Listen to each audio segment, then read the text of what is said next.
ध्यान के लिए पहला काम है स्थिति। आप किसी भी तरह बैठ सकते हैं। बैठना आरामदेह और निश्चल होना चाहिए। हम जमीन और कुर्सी पर बैठकर ध्यान कर सकते हैं। ध्यान हम किसी भी जगह कर सकते हैं जहां हम सुखदायी हों। आराम से बैठिए, पैरों को मोड़िए, उंगलियों को फंसाइए, आंखें बंद कर लीजिए। अंदर और बाहर की आवाजों पर रोक लगाइए। किसी भी मंत्र का उच्चारण नहीं कीजिए। पूरे शरीर को ढीला छोड़ दीजिए। ढीला, बिल्कुल ढीला। जब हम पैरों को मोड़ते हैं और अंगुलियों को फंसा लेते हैं तो शक्ति का दायरा बढ़ जाता है, स्थिरता बढ़ जाती है।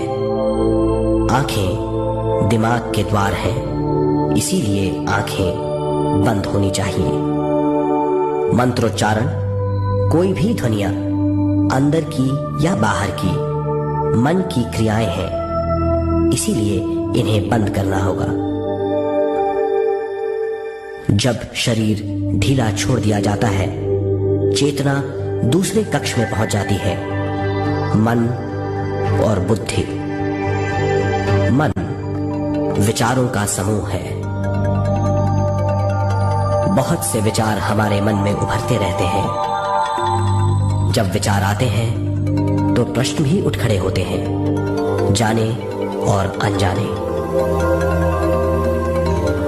मन और बुद्धि को भावातीत करने के लिए हमें अपनी सांस पर ध्यान देना चाहिए। अपने आप पर ध्यान देना हमारी प्रकृति है। जानबूझकर सांस न लीजिए। जानबूझकर सांस लीजिए, न छोड़िए। सांस लेना या छोड़ना अनायास होना चाहिए। प्राकृतिक सांस पर ध्यान दीजिए। ये इसकी व्याख्या है, यही तरीका है।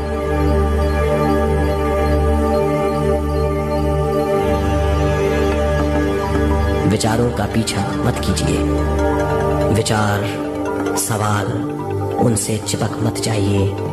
विचारों को हटा दीजिए। सांस पर पुनः ध्यान दीजिए।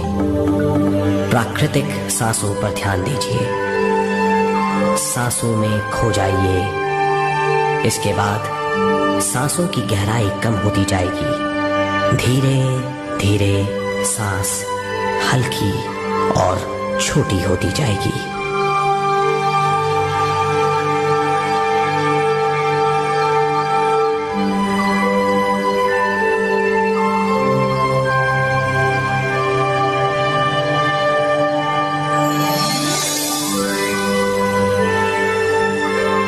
आखिर में सांस बहुत छोटी हो जाएगी और दोनों भावों के बीच में चमक का रूप ले लेगी। इस दशा में हर किसी में न सांस रहेगी न विचार। वो विचारों से परे हो जाएगा। ये दशा कहलाती है निर्मल स्थिति या बिना विचारों की दशा। ये ध्यान की दशा है।